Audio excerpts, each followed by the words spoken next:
Thank you for choosing Axxess On Demand. Axxess believes in continuing education, and we create content to empower you to learn and grow anytime, anywhere. Let's get started. Hello, and thank you for joining our OASIS and Plan of Care training for clinicians. I am Shannon True Bailey. I'm a clinician and a product manager here at Axxess. Today I will show you the OASIS and the Plan of Care so that you'll understand what's special and different with Axxess software than any others that you've seen. Let's go ahead and go to the software.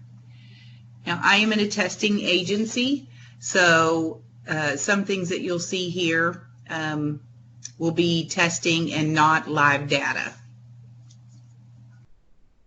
So I want to show you first, we're going to start in an OASIS D start of care, and I just happen to have a physical therapy start of care that we'll be looking at.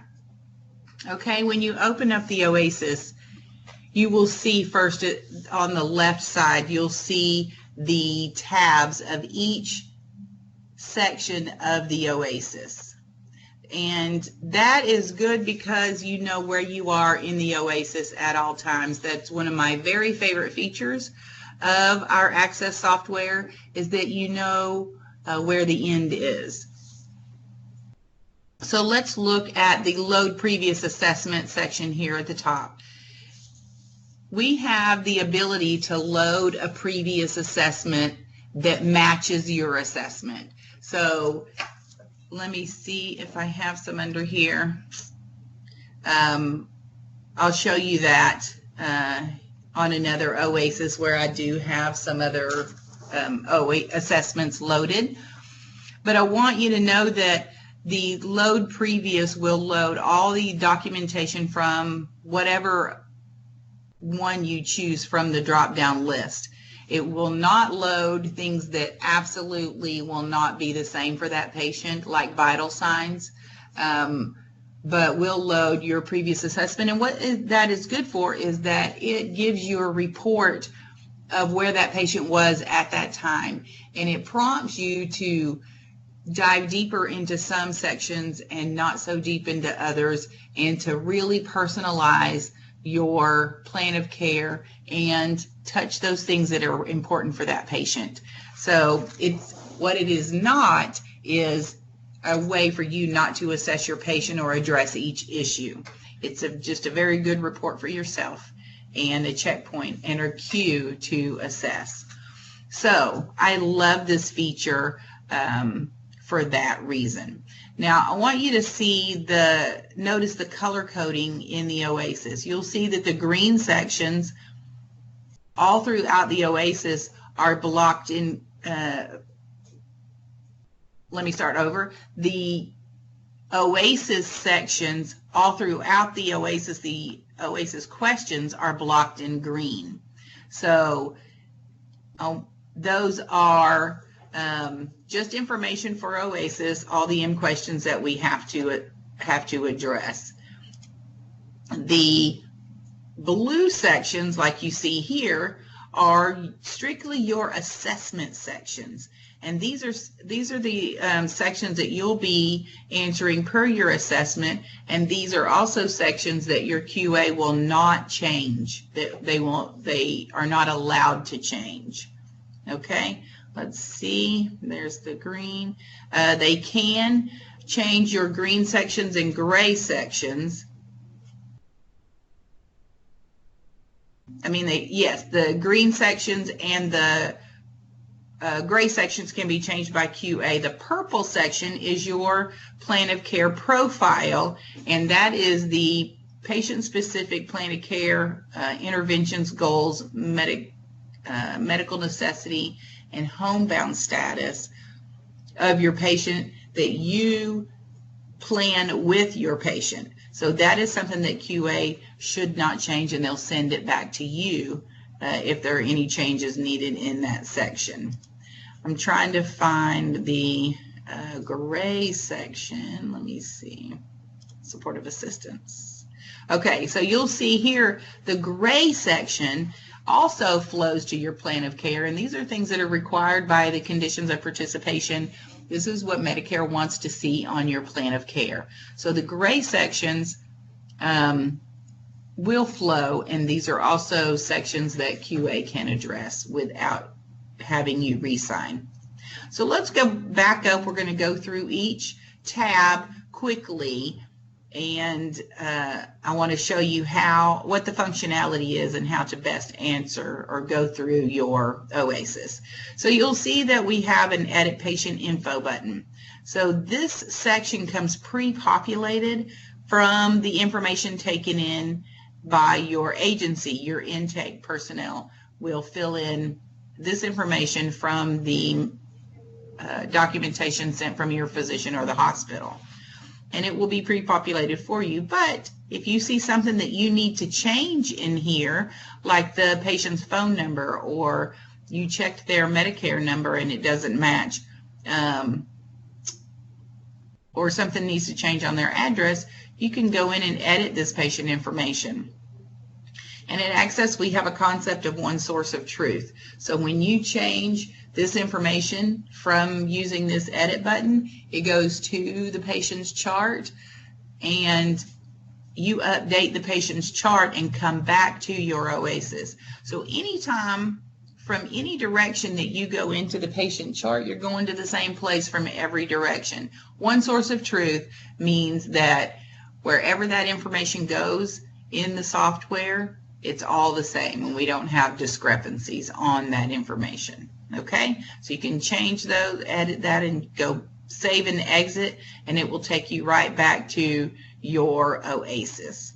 Okay, so the demographics information, and then let's look at the MOO 90 date. The date the assessment is completed. Let's remember that the MOO 90 date dictates your a lot of things in the software. So your MOO 90 date is validated. It also compares to your start of care date, your episode dates, depend on the MOO 90 date, and you'll get some validations for that. So remember that the date the assessment is completed is not the day that you document your assessment. It's the day that you finish gathering information on that patient. You finish your assessment, you've talked to the physician and gotten extra information from them. Sometimes that takes two or 3 days to get that information back from the doctor. So your MOO 90 date is the date that you finish gathering information on your patient, not when you finish documenting. Okay, so keep that very clear. It's a very important distinction. Okay, and then the episode timing is another issue that we answer here, but the ultimate, this episode timing will be checked by CMS, and if they find that the patient has been on service with someone else, like that other provider didn't bill on time and it came up later that they were on service with someone just before you admitted them to service, they're going to change the episode timing. But to the best of your ability, this will, especially under PDGM, will change your reimbursement. So it's important to accurately, as much as possible, accurately document the episode timing. Okay? And then I want you to see in the pink sections down here, we right now have real-time validation on the physical assessment, but the training and education resources will be loading more training and education resources down here for you to see. This is the printed information. It's actually a link to the software updates. Excuse me. And this is a video, a short video explaining the feature and how you can use it and how it best works for you. Excuse me. Okay, let's move on. So recent history and diagnosis, you'll notice that our vital signs section is the same as we have it in our skilled nursing notes. And you can expand these as you need it, switch them to the right or left side. We have opportunities to document blood pressure, lying, sitting, standing, left or right. So you can completely and accurately document your vital signs. Okay? And then if you are unable to collect all your vital signs, say the patient is bedbound and you cannot weigh them, but they are a CHF patient, that would be something that you would really want to do. The surveyor is going to be looking for a weight on the CHF patient, but if you say you're unable to collect all vital signs, that explains that there's a reason why you didn't have that filled in. It's and you can document the reason in your narrative, but it'll also stop the validation errors that may occur there. Okay, let's look at additional measurements. We give you the opportunity to document your other vital signs like your blood sugar, your INR and PT, and your ankle and calf circumferences, abdominal girth. All these are very important numbers. I want to pay special attention to the blood sugar. Now we have the glucose documentation under vital signs, and if you're seeing a diabetic, that's something that you're going to check every visit, and it's going to change. We don't want to bury that under the endocrine section. We want it to be right here under vital signs, because when you're looking for that important information, it should be all in one place. So I really like that.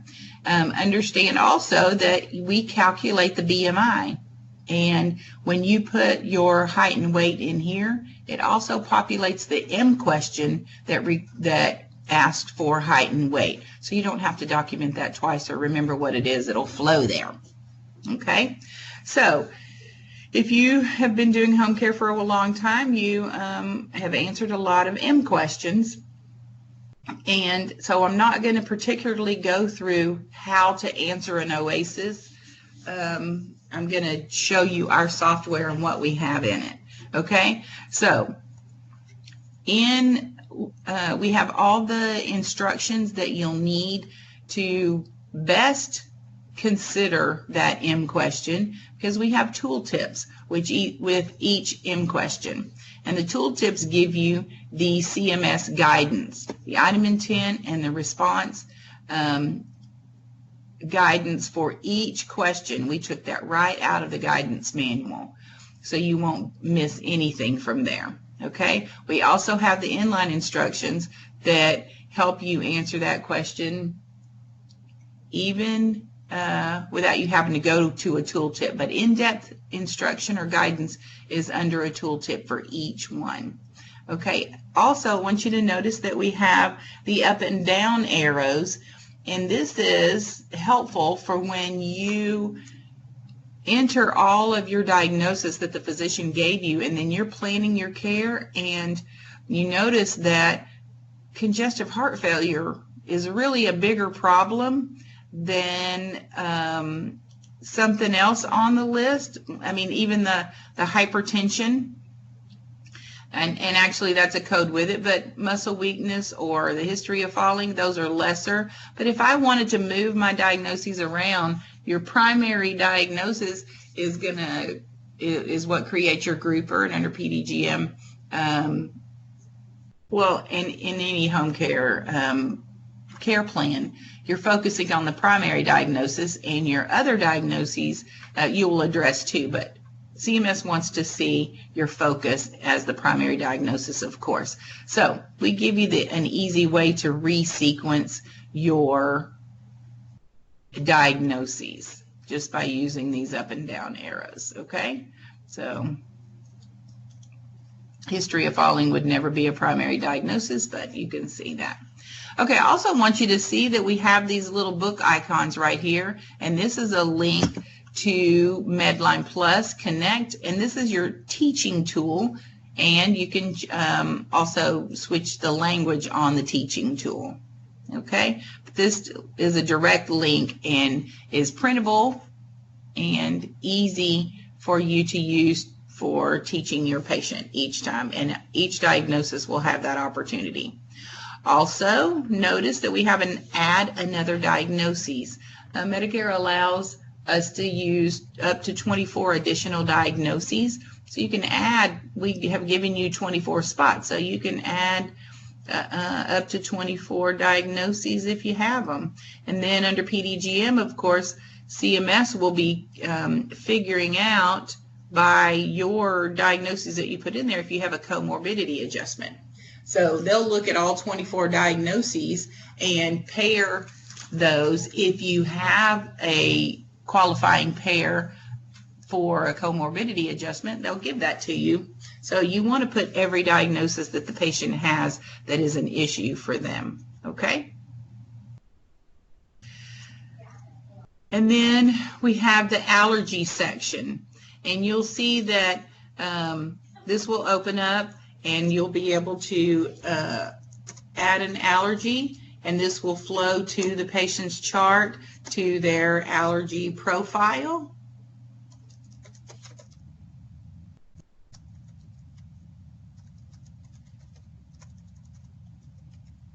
For the one source of truth. So there will be no confusion on what those allergies are. If they're there, if you have entered them here, they'll flow everywhere else that they need to be. We also keep track of the deleted allergies. If the patient said, I have this allergy, but I'm no longer allergic, or the physician told me I really wasn't allergic. If they have had a history of a reaction to something, we do want to keep that history just so that if that medication is prescribed again, we need to pay special attention to it, make an extra visit just to make sure that yes, it's true they are no longer allergic to that medication. So good history.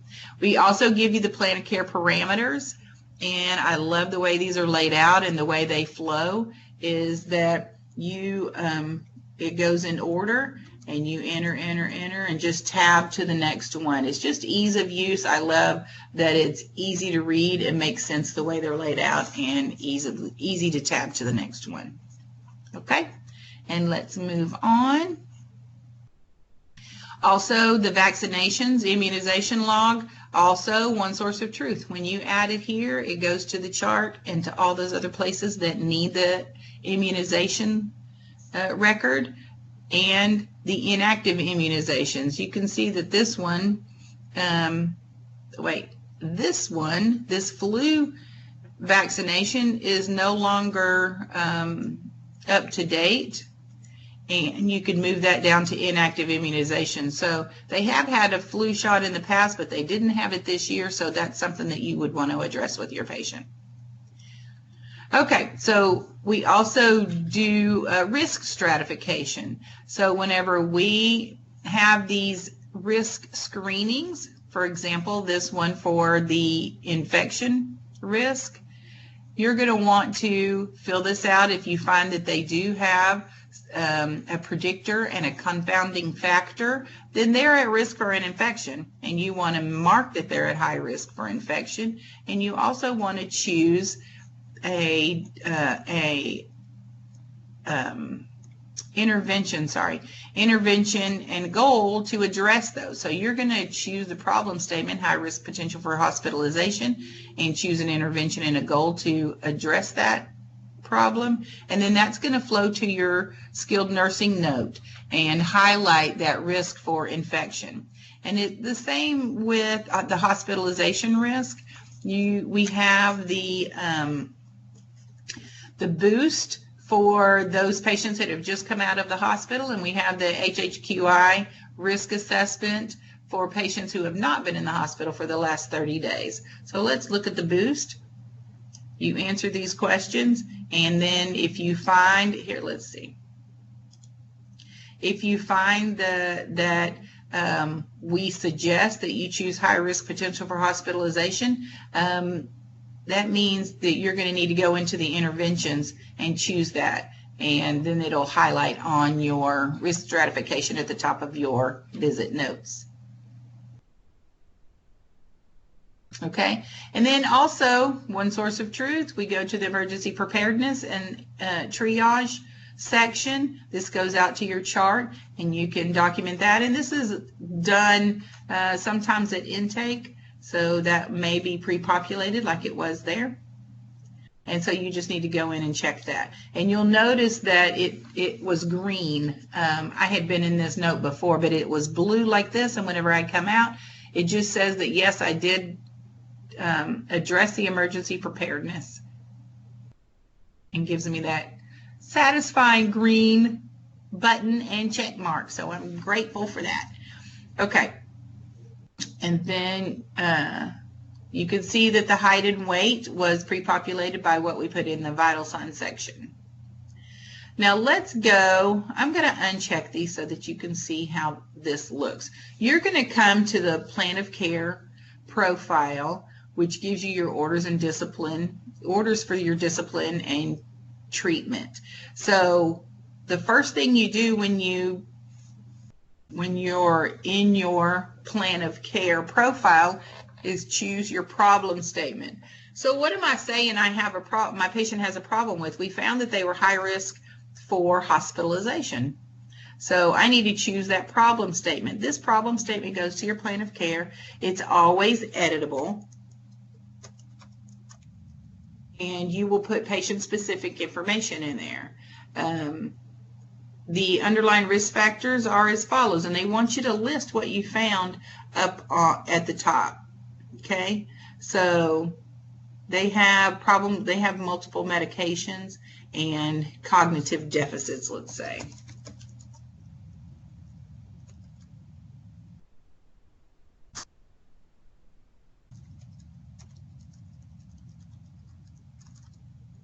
History of frequent UTI. Okay, so let's just say that. And then what are we going to do about this problem where they have multiple medications? We're going to perform medications risk factors for one. They have a bunch of medications. They have they don't understand the name of their medications, and they need help with managing medications, and they have often been found non-compliant with their medication regime. So we're going to address the medication issues, and our goal is that we have no acute care hospitalization, and especially related to medications. All right, and then that triggers the stratification on in your chart and on your notes. Okay, so let's recap. How do you build your plan of care? When you're in the OASIS, you also can go into the plan of care profile through a physician's order, but we're talking about OASIS today. So when you're in your OASIS, you choose a problem statement, you choose the interventions, one or multiple interventions, to address that problem to reach the goal that you will also choose. And you can have one or more goals for that problem statement. So you have to have had at least one intervention and one goal for each problem statement, but you can also have multiple, and we'll see how that looks later when we get to the to look at the plan of care. Okay, the advanced care plan again is in the chart, one source of truth. You'll go in here and check, make sure that if intake did add advanced care information, then you'll confirm that with your patient. Okay, and as always, we give you a comment box for everything, just in case there's more information to know that is not going to fall into your checkbox or the specified text boxes. Okay, and then you'll save and exit and go back to your OASIS, and you'll notice that I have the green button with the check mark that says that I have done my duty. And then again, the gray section is what is required by the conditions of participation and flows to your plan of care, what we used to call locator boxes. This is that information that falls into its own specific box on the plan of care so that it's easy to read by your surveyors and CMS. Okay, and then for every section you have the appropriate orders, interventions, goals, medical necessity, and homebound status that could be related to this particular section. So we don't make you, we help you build your plan of care by cueing you that, okay, if there's a problem in this section, here are probably the problems that you're having in this section. Let's go ahead and address them now while we're thinking about it. Okay, again, your assessment sections are in blue and your OASIS questions are in green. Your locator boxes, conditions of participation information is in gray, and your plan of care profile is in purple. Training and education is in pink. The color coding becomes very familiar and is helpful as you go through. Okay, so let's look at another specific aspect of our OASIS. We also have a concept of avoiding cognitive overload. We don't want you to look at the OASIS and see massive amounts of text. We want you to be able to easily scan, find the issue that you need to address, and then drill down as necessary. So you'll see that the sensory assessment box is very clean and easy to find what you need to assess. So my patient is hearing impaired. Okay, if I say they're hearing impaired, then I certainly need to say where they're hearing impaired. I think they're hearing impaired in both ears and they wear hearing aid in both ears. Okay, so you can see that that's a drill down, and that's cued by the colon that is next to the checkbox. Okay, so they have aphasia, they have expressive aphasia. I'm going to need to document that also. So it's really a drill down as necessary. You can see how there's more text. Imagine if we had all of this text like that's in other software, all of this text sitting below your what we call a parent question. All those dependent questions below that show up. Even if the patient doesn't have abnormal pupils or vision, you don't really want to have to read through that. But if they do, I can easily find that problem and assess it. You'll also know that this is grayed out. That is part of our validation. So if I say that the patient has abnormal pupils, it compares to the OASIS questions. So if I say the patient is partially impaired and cannot see, then I will not be able to say that they're blind, or because that validates. I should say if they're severely impaired, I should be able to say that they're blind. But it also goes both directions. Let's uncheck this. And let's say that the patient is blind, and then I get to my M question. I'm certainly not going to be able to document that they have normal vision or even partially impaired. The only way I can answer the M1200 question is that they are severely impaired because of my assessment up here. So it works both directions. So if you happen to answer the M question first, then you're only going to be able to say up here, if the M question said that they had normal vision, you're only going to be able to say that they could wear corrective lenses if there's any abnormality whatsoever, but their vision is normal with their corrective lenses. So that's how we answer that. Okay, so that is our real-time validation that will not allow you to have discrepancies between your assessment and the M questions. That cuts down on QA time, cuts down on OASIS coming back to you. Okay, so we can save and continue, go to the next section. Okay, I want you to also see how we have the pain section, because as long as the patient doesn't have pain, you don't need to see all of this information, but we do give you the comment box always to say that, to explain how they have no pain, or if there's something that you want to say about that. But what if they do have pain? Wow. Then you have the opportunity to document everything about that pain status. And you'll see that it's also validated. Will not let you say that they don't have pain if you said that they already said in your assessment that they do have pain. So that's so helpful. Doesn't let you forget for a minute where you are and go back and document the wrong way. We've all done that, right?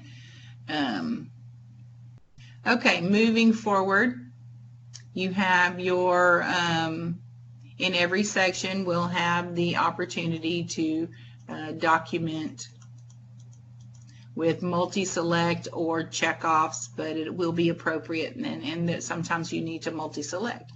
In the comment box, we give you the Braden scale, which we'll score for you. Sorry about that. At the bottom, so you'll have your score. It'll highlight if they're at risk for skin breakdown or not, and then that helps you plan your care accordingly. So if they are found at a high risk for skin breakdown, then you need to address that in your plan of care, right? Okay, and then of course all of the integumentary assessments. I want to show you our wound manager right now, and this is the one source of truth. You go back to the wound manager and you save this information, and it will be saved during for your next assessment should you choose to load previous. Okay, so just notice that you can load a picture to your wound manager, and it gives you every assessment section that you will need, all of the pertinent information that is required to accurately and completely document a wound. And then at the bottom, this is the treatment performed. So this is where you would document your wound orders and how you treated the wound specifically. And then we give you a narrative section if you need to add any documentation. And I like to put my patient's response to treatment or to the wound care. How did they tolerate the wound care?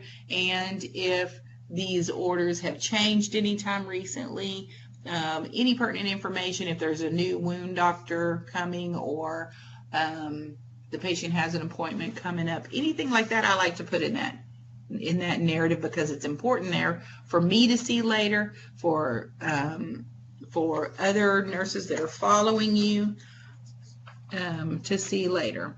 Okay, and then you save that and go right back to your OASIS. And here is where you will choose. I want you to see how much information we give you.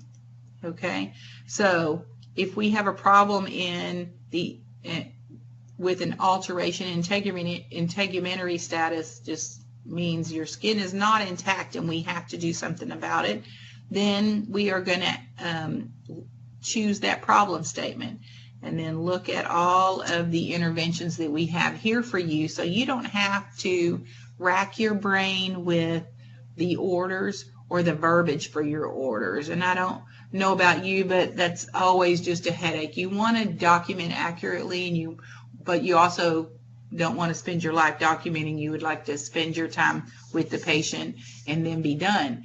But documentation is a necessary evil, and we really want to make it easy for you to get through it. We want to cue you to make sure that you're documenting very thoroughly and thinking about all the issues with that problem statement. So we really cue you along, and I hope that you use the software as it's intended, because it makes your documentation very thorough, easy to understand, and well laid out and well planned. So you'll go in here and choose the intervention for that alteration in integumentary status. So let's just say that we have a pressure ulcer, and I'm in a PT OASIS, so it's going to lead with PT, but if you were in a skilled nursing OASIS, it would lead with skilled nurse. But of course, remember that all of these are editable.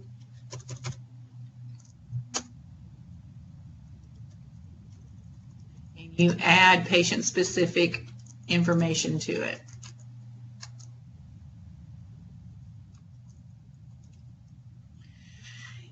and then you'll put in your specific your wound order, etc., etc. But what you need to know about this is, and it gives you the red box in the highlight that says replace asterisks with individualized patient information. The asterisks are what are validated. So once you remove the asterisks and enter patient-specific information, then the border goes away.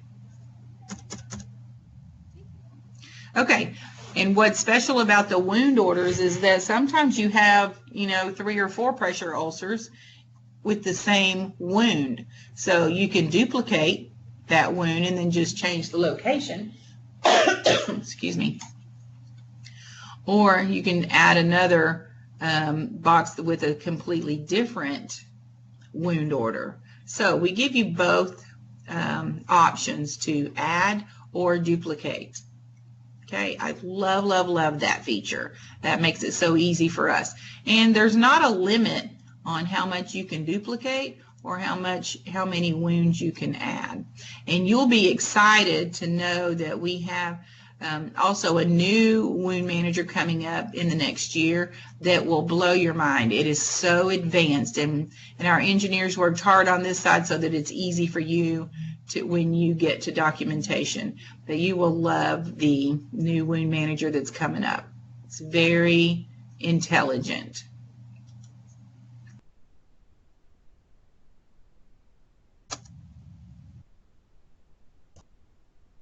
So of course you have to you have to have a goal for each intervention, and you need to put your time limit. And I'm going to say these wounds should be healed in 4 weeks. Okay. Okay, so let's look also while we're in here at the medical necessity. Medical necessity is required for each skilled nurse visit. And for every plan of care, you have to have at least one medical necessity statement. We put the opportunity for medical necessity under each section because your medical necessity may be related to that section. So we want you just to have that top of mind so that at the end you're not trying to go back and recap and go, and remember all those little things that you thought about during your assessment. We want to give you that opportunity right there.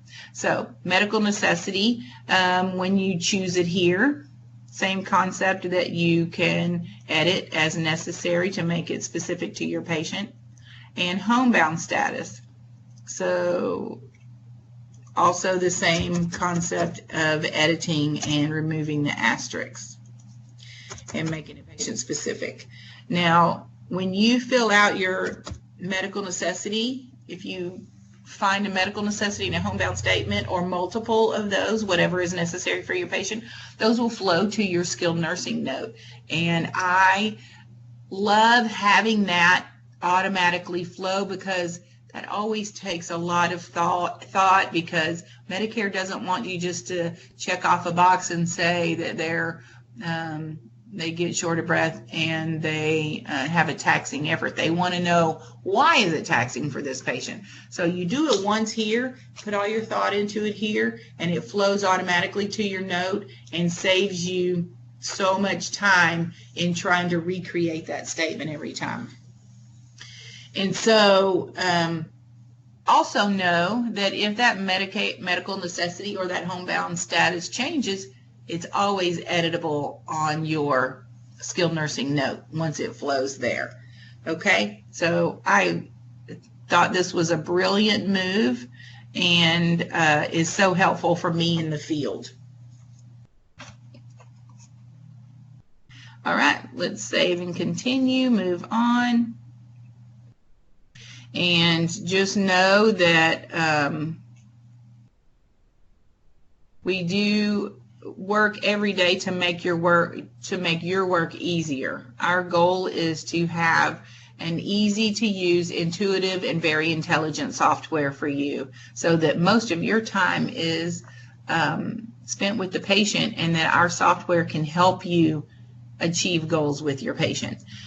So we're just going to click through these because I just want you to see that we have validations everywhere and that we are consistent with our color coding throughout the software. and it's easy to skim through each section. Each section is not overwhelming to get through and to assess. I want you to know also that we do not let you leave the OASIS without completing all of your OASIS questions. So you're absolutely validated on each of your OASIS questions. Okay, so let's look at the functional status. You know, we have the screenings, we have all the OASIS questions that you're used to seeing, like dressing ability, upper and lower bathing ability, and then we have the new functional abilities and goals. And I'm sure that you have, if you've been doing home care, you've already experienced this because it's been there for a little while now. But I want you to see how we have handled it if you're new to Axxess. We have this apply to all feature. So all of these questions could possibly have the same answer. And there are a lot of questions in these sections. So we allow you to choose one answer and apply it to all. So if their prior functional status was that they were completely independent with self-care, mobility, stairs, and functional cognition, then we can apply that to all, and we don't have to go back and individually answer. And just think about how much time that saved in going in here and reading and answering individually. But you'll notice that these are able to be changed individually. So if most of them are one answer, you can go in and change the one that's different. Okay? So I love, love, love that apply to all. That saves me so much time. And so you'll find it in each one of the GG questions, and for the performance assessment and the discharge goal. So applies to every section, and then just remember you can go back and change those that are not the same. Okay, I just am crazy about that feature. So we have that for each of the GGs, like I said. Okay, and then your functional scoring for your grouper, your PPS, and in PDGM is going to be per these answers in your functional status and your functional abilities and goals. Okay, let's go to the endocrine and hematological assessment. Let me say that better. I want you to look at one thing that causes some confusion for some people. If the patient has diabetes, you're going to go through here and you're going to go, oh yeah, the patient has diabetes, I better assess my diabetes. Now this range right here is what causes some confusion. It's also on the nurse's notes. But I want you to understand what we're asking for. Remember that you checked the blood sugar earlier in the visit and you documented it with your vital signs. That is not what this is right here. This is also not your parameters. This is your range that is recorded either on your home log, in their glucometer, the patient's personal log, for whatever time period you want to document that. So if you see the patient every week, you want to document what their fasting and random blood sugars were for that past week. So you'll look at your home log or their log, their little booklet, and you say, wow, in the mornings their lowest blood sugar was 60 and their highest blood sugar was 145. And then their random was 230 to 345. Wow, that's a big difference. But these are good numbers to know, and this is what prompts you to address blood sugar. So if they're waking up in the morning and they're, at 60, that's not good. What happened the night before? Are you not eating consistently? And wow, random blood sugars are 230 to 345. They are not making good dietary choices. So this is what this is for. It is absolutely their range that is documented on that patient for the last whatever time period you want to use for that. So it's so helpful to be able to let you know and the patient know that there's a problem here potentially and we need to address it. Otherwise, it'll tell you that their blood sugars are all within range, and that's not going to be your primary issue for this episode, and you're going to address another issue if they are completely under control. Okay, so as always, we give you a comment box. Okay, so you can see how on the side here you can see where we are in the whole process of your assessment and how much further you have to go to complete your assessment and to finish your documentation. Okay, let's just go through here and let's see this. This is the nutritional health screening. Okay, so you can see that we give you a score and we give you even color coding. So if the patient has more issues, we're going to highlight, wow, they are at risk. And let's see. What it looks like when you're at high risk is red. So green, yellow, and red. We're pretty consistent with that color coding for your severities of different issues. So I really appreciate that. Okay, I love our medication profile, so let's go right back in. And remember, I said we have the concept of one source of truth, and that is also applicable to the medication profile. So there is one medication profile that you enter from different forms. So we're going from the OASIS to the medication profile, which is in the chart. And I want you to see how complete our medication profile is. The name easily seen, so when you print this, the PDF is also very pretty. You'll see the episode, allergies for the patient, primary diagnosis, secondary diagnosis, the pharmacy, and the pharmacy phone number, which you always have to have right on hand, especially if you are addressing the medication profile and something isn't right, they're out of medications, they need a refill, you need to check on an interaction with the pharmacist. Actually, we have that.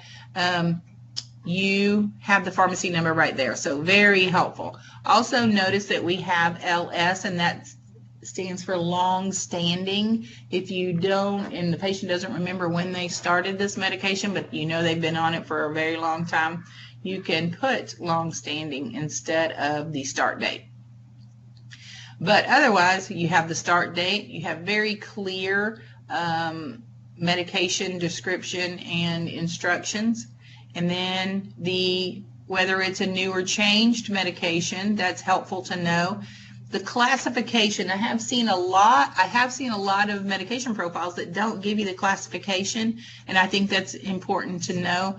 We also give you the physician name and the DC date. So whenever you have a DC date on here and the date comes and goes, the medication will fall off your current medications, your active medications, and go to the discontinued medications down at the bottom. So you have a very good history of the medication regime for this patient. We also allow you to edit this medication. So if you're editing, if the dose changed on this patient, on this medication, you go in here and you change the dose and update. It will update it in the current medications and drop that into the discontinued medications because it's a change in that medication. That's a discontinued dose, and so that's really good. If this medication never should have been here in the first place, you can delete it. If this, it'll ensure that you really do want to delete it so that you don't have to redocument it. Or the medication has been discontinued, then you can discontinue there. You'll put the discontinue date, and it will fall to the bottom. Okay, so very easy to use. It is a no-brainer to use our medication profile, and it's very clear. And so when you're talking to the physician, you have all this information right here at your fingertips that you need to know. Now, when you add a medication, you're going to use the search button. So I really want you to pay attention to this because this is important. When you're adding medication, you want to use the search field, the search for the, let me do Cipro, for the medication, because it gives you some functionality that you wouldn't have otherwise. Okay, so when you use that search, it gives you the classification for the medication so that you don't have to go outside and look for it. And so it's easy just to choose your classification. Okay, and then we'll also use the route has a search also, because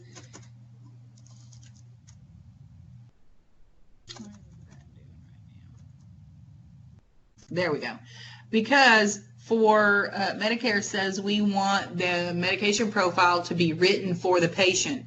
So when you write PO or sub-Q or SQ for sub-Q, the patient is not going to know what that means. So we give you the opportunity to put the medication route in the way you would do it, and then we populate it per how the patient would understand that medication, because when they're reading it, they want to see it by mouth and not PO so that they understand it.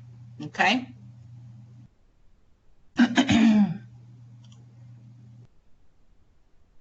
Let me just fill this in because I want to just show you how easy that is to do.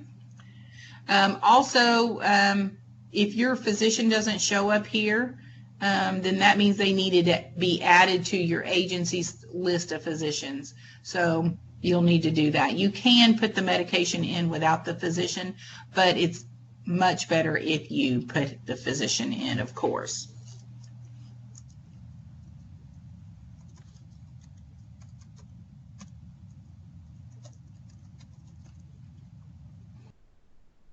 Okay, we're going to add that medication, and then once you add a medication, of course, you need to do a drug interaction, and we require you to do a drug interaction before you sign the medication profile, and you're required to sign the medication profile anytime you alter it. Okay, so I want you to look at our drug interaction sheet, because I think it's the best in the industry, because it's very clearly laid out. You can check a drug interaction as often as you want to. You can check it between two medications if you have a question, or you can check all of them against each other. Okay, so that's the whole medication profile, check interactions. And when this form comes up, you'll see that we have all of the information that will be needed for you to send this off to the physician.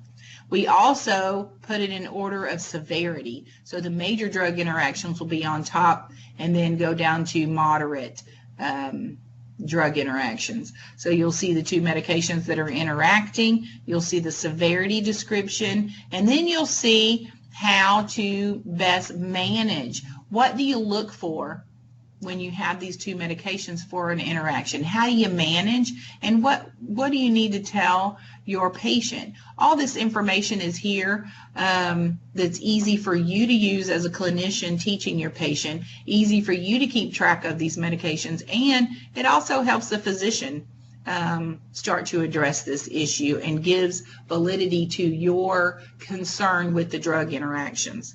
And they will quickly address these with this important information. So best in the industry, drug interactions. I love this form, and I hope you do too. I think you will.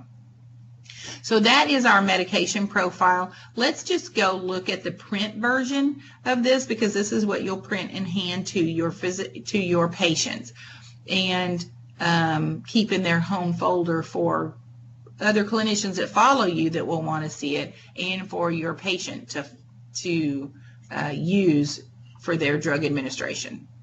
Okay, so you can see that it's laid out just as easy and has all the needed information on here, just like the web version.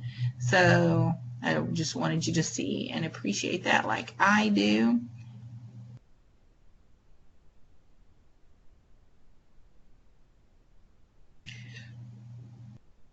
Okay, so that is the medication profile. And then in the OASIS, we have a medication administration record. So if you are administering medications here, a lot of times, you're doing an IV some kind of infusion in the home during your visit, you can document that here. And then, of course, CMS wants you to do a medication review absolutely at any OASIS time point, but also review medications with your patient at each visit. So here's where you would document that. And then just know that those are validated as well. Okay, and then here's the pharmacy. So one thing I need you to know about the pharmacy documentation is you can text a pharmacy in here, and it'll stay. But what we do is when you use the pharmacy that is listed in your pharmacy list for your agency, then it will flow to your medication profile, your patient profile, and all those other places where you'll need the pharmacy phone number. So you really need to use this. If you don't find your pharmacy in this list, then you go and add a new pharmacy, and you can put the information here, and then it'll land in your list, and then you find it and add it here. And that's just so that you have all the automation and the flow and the information at your fingertips everywhere that you need it. There's nothing more frustrated than pulling up your medication profile, needing to call the pharmacy, and the pharmacy number isn't there, so you have to go outside your chart and go look other places for that pharmacy. Okay, so that is the pharmacy. You go out of the chart and then save it and come back to your OASIS.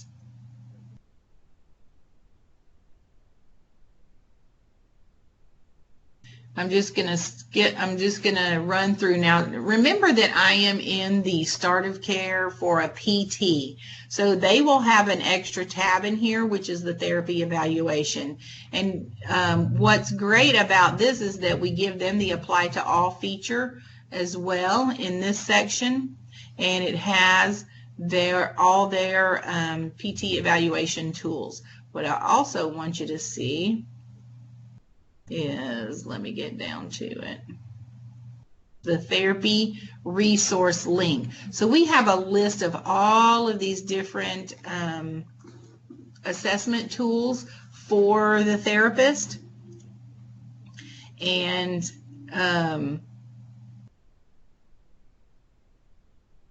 they're easy to use and scored, of course. But if the test that they want is not here, we give you the link to go to this resource center to find the assessment tool that they want to use. So then they can use the assessment tool, get the assessment completed there, and then bring their findings here to document. And then in the therapy evaluation is where you will find the physical therapy interventions and goals. Okay?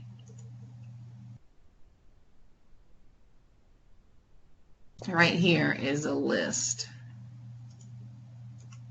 Let me just uncheck that so that it's easier to see and not so overwhelming. Okay? So therapy evaluation, therapy need and plan. This is where you'll find the therapy specific on the therapist OASIS.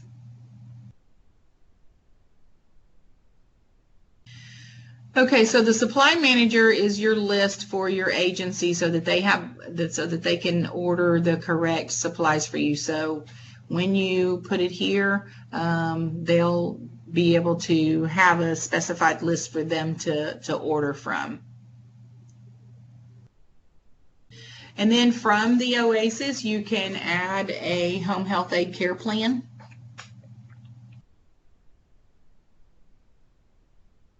And what's great about our home health aid care plan is that it can be used for different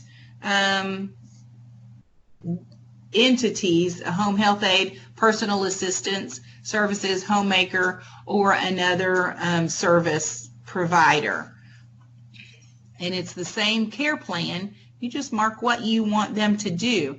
And so it's pretty comprehensive. So let me show you. I'm going to do a home health aide care plan, and the patient services in the home are nursing and PT.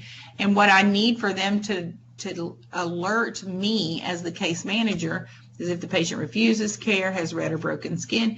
We have a checkoff for all of the major issues that, of course, you need to be alerted to. But it has to be patient specific. CMS doesn't want us to give you a care plan that's already filled out. So, but as always, we always give you the opportunity to add something that we didn't have above. So there's always an opportunity for that. Okay, special considerations, and this is where you would put patient-specific information, like the patient is afraid of the color red, so don't ever wear red or feed her red Kool-Aid. So that sounds silly, but something like that, whatever is a specific need for that patient. Now, some agencies don't have their clinicians take vital signs, so you just simply do not do not check any of these. You can put a note that no vital signs are required, and they won't show up on the care plan. So then you check off here, I need this patient to have a bed bath every week, but they're starting to progress to transfer, and they're not ready to get in the shower yet, but I may want to say that they can have a chair bath weekly, but I want to describe that. So home health aide to give chair bath weekly for this episode when daughter is available to assist.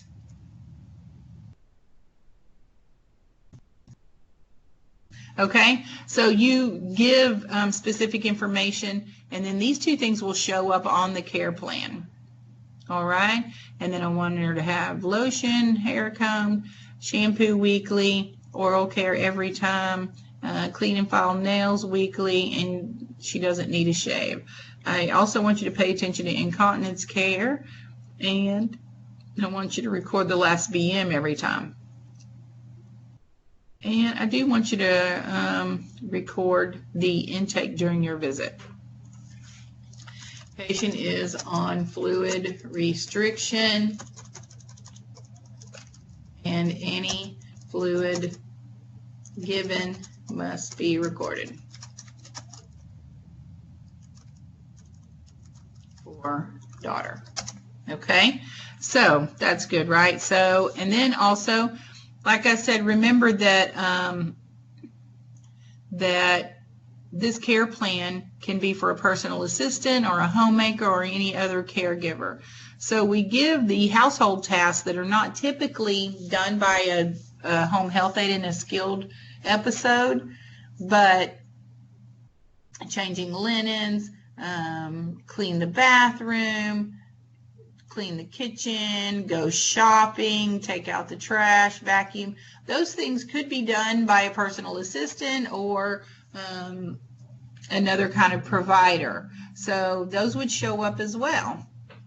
And then the medication reminder as well is something that people pay for private care to perform that.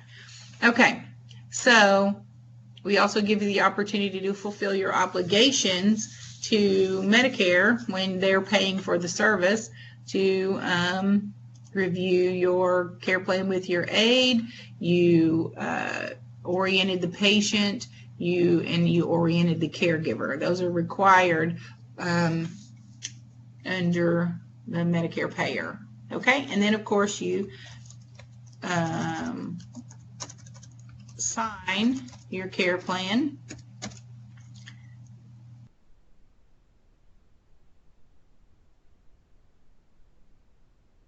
Create and then you'll see a message here, creating home health aid care plan. Whenever this is completed, when your care plan, when your OASIS is completed and has gone through QA, then you have a completed care plan that lands on the chart and that will populate the scheduled home health aid visits. Okay, so of course you'll put in a need for home health aid and fill out that intervention. Okay, so let's look at the summary of care. We're almost down to our time limit. Face-to-face information can be tracked if you have the face-to-face information complete, or if it's not complete, you need to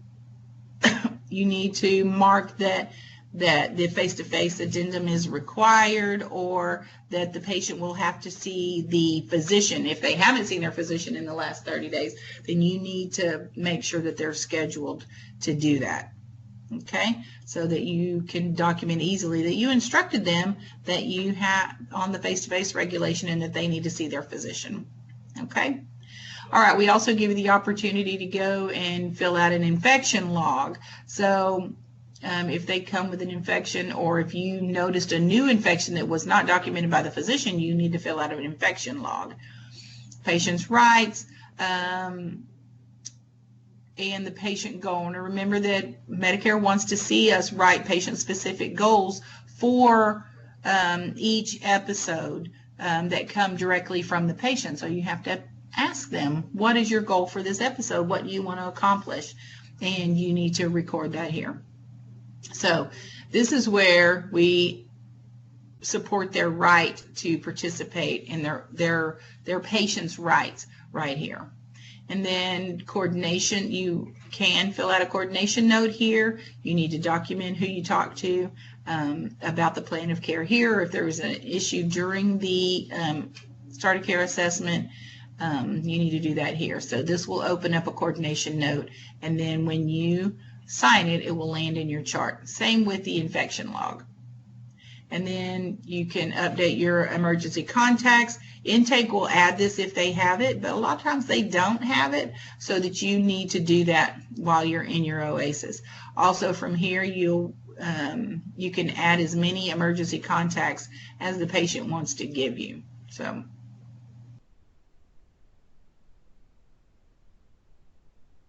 all right, and then let's see. We also give you the opportunity to put the CAP survey here, and then you'll see on the patient profile all of their contacts and their CAPS contact specified. Okay.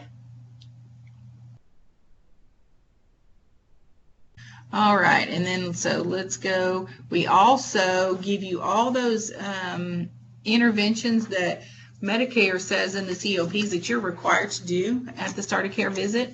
You have to address the legal issues, medication review, teach them on their disease, safety, emergency care plan review, discipline scheduling, and physician contact. All of these, Medicare specified that you have to do these things at the visit. And then this is something that's different about our OASIS documentation, and I really love this.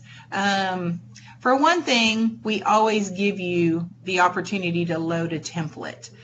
So if your agency has a template they like to use for you to edit when you do your start of care visit, those templates will still be available to you. Otherwise, in here, and you have an interventions text box, and you have a response to teaching or procedure text box. And remember that in all the years that we've been doing home care, our narrative at the end was this massive text about what we found, what we did, and how they responded, and all those other facts about the patient that we had to document on that visit to give the picture, a true picture of the patient for Medicare. Here we make it easy, and you'll get used to it because it makes it easy for you to think about your patient. Here are the things that I did. I number mine 1, 2, 3, 4. These are the interventions that I performed during this visit. that's separate than all the required ones up here. So this takes care of a lot of the text that you would have to enter. But then here is just those things that are patient specific that you did for this patient, 1, 2, 3, 4. Here are my interventions, and here's how the patient responded to 1, 2, 3, 4. And so it's very clear for QA for one thing, surveyors for another, and other nurses to see what you did and how the patient tolerated those interventions. And then you have the face-to-face addendum or the admission summary. Now this is where you would give the picture of the patient. I found the patient in this condition, and this is what they said, and this is the plan. You give all the information that supports that face-to-face. If the physician said they had congestive heart failure, you're going to want to highlight here that the patient had a weight gain of 1 pound in 24 hours, and they had 2+ edema to their lower ankles, and they had poor endurance and could only walk 15 feet, and so that they have knowledge deficits, and they require this, and that's a lot of the supporting documentation. Here's where they live, here's their age, here's their history, here's what they looked like, and this is what the patient looked like on that day. So your old narrative is broken up into 3 different sections, and I just appreciate that so much because it makes it easy to think about it, and it makes it easy for anybody who is looking at your documentation to quickly find the information that they want. Okay? Remember that all of the gray sections flow into the plan of care, into those locator boxes, and all of them are gray, and they say plan of care at the top. And then, of course, whenever you're admitting a patient, you're already planning discharge. So these are your discharge plans at start of care. All right, and so here is the frequency. Now we give you the calendar here, and this is just the episode for this patient, the weeks and how the weeks fall for that episode, and so that you can easily say, okay, I want to go Monday, Wednesday for 4 weeks, and then I'll go, I have my last week ends on Thursday, so I'll go every other week for 2 weeks, and my last visit will be 12/15, let's say. So it's easy to visualize the episode when you have the calendar there available. And then we give you the opportunity to put in your frequency, and then the frequency description is for if you put in 3 PRN, then you're going to want to say PRN visits for la la la la. We're going to say whatever those PRN visits are for. And then if you need to specify that the PT frequency that is 2 week 3 will be effective in 2 weeks. I can't remember when this started, but let's say 12/4/19, just to pick a random date. Then you can do that. So this is a description of your frequency if you need to put any more information there. Okay, and then at the end you save and check for errors, and this will go through and validate your OASIS. Make sure that you have all your OASIS questions answered, and then give you the opportunity to go back to them.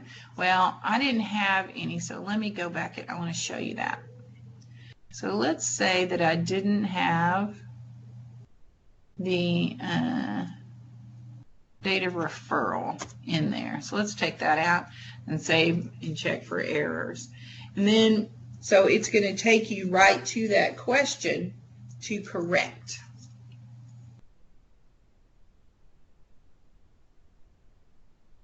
Okay, now you'll see that it gave me a fatal audit, and it says the assessment is incomplete. M0102 is skipped, and we can't do that. So I'm going to tap on that, and it's going to take me right back to the section that I need to answer.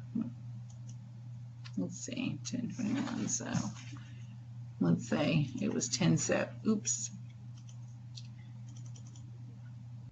It was 10/17 when we got the referral.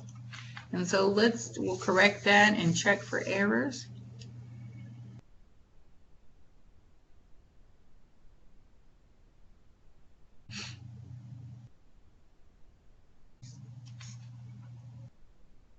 And then you'll see that it says, well, I don't have any errors. I also said I didn't sign the medication profile. I forgot to sign the medication profile, so I need to go back in and do that.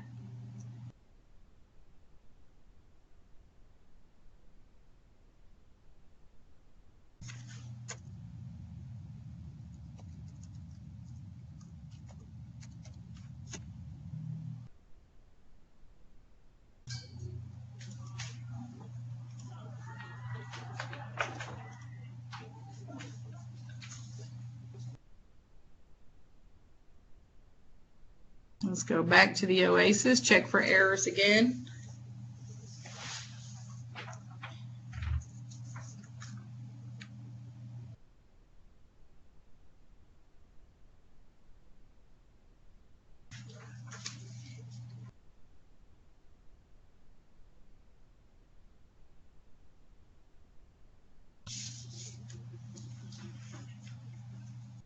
Okay, and so then you'll see that that is done, and I also want to show you the scrubber real quick.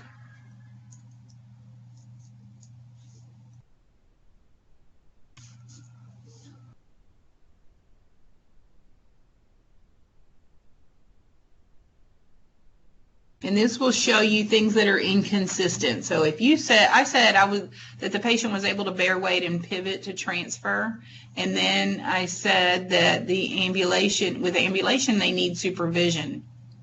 That it says it may be inconsistent, so you need to readdress that issue and make sure that you are that you have answered appropriately for the patient, so that it'll give you all the inconsistencies. It also will give you diagnosis coding issues and process measure audits as well. Also, what has been added recently is the outcome potential. Do these patients have the potential to improve on these outcomes? And of course, we want to show improvement. We want to have the potential for improvement if we're going to be seeing this patient. Okay.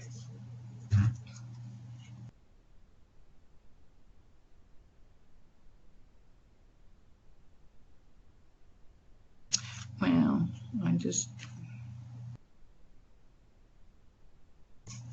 all right, so then I can sign and finish my OASIS.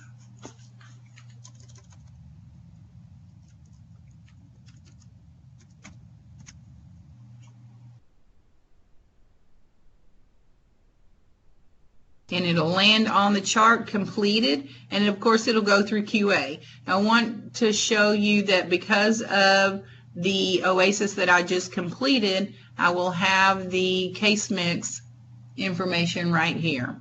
Okay, and when we go in and starting January 1st, it'll be only the PDGM information that we will see and not the PPS.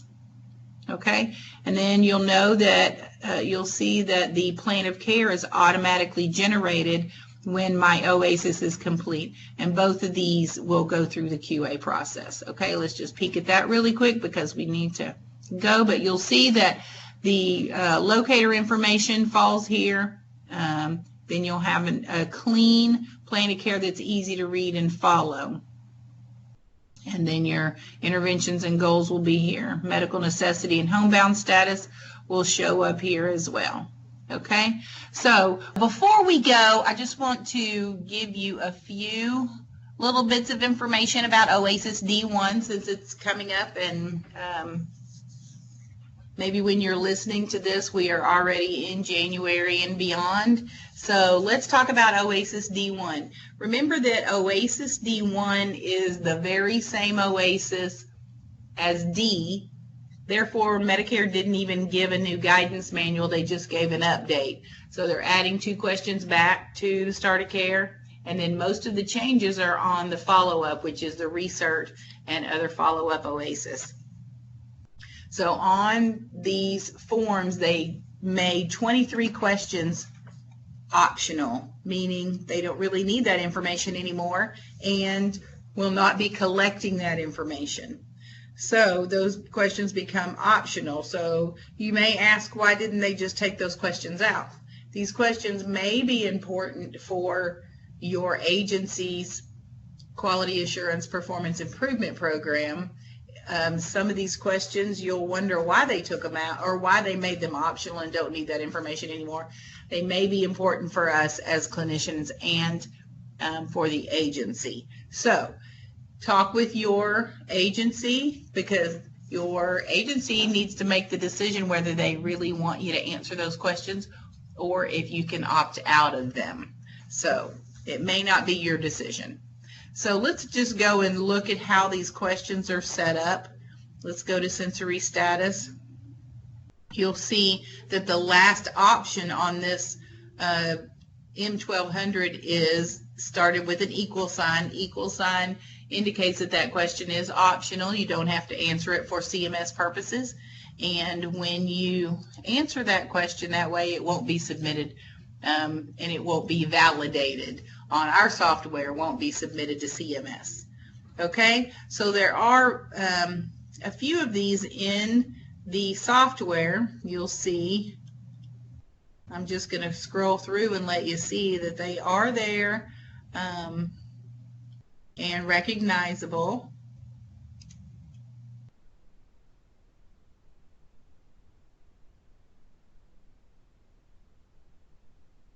And there's just a few of them. So that's how they're laid out. So if your agency gives you permission not to give any thought, you can go through and just answer all those with the equal sign, not to submit them. Now, at research or follow-up, CMS feels that you're going to have the same diagnoses. And so if you do have the same diagnoses, you don't have to answer that question again.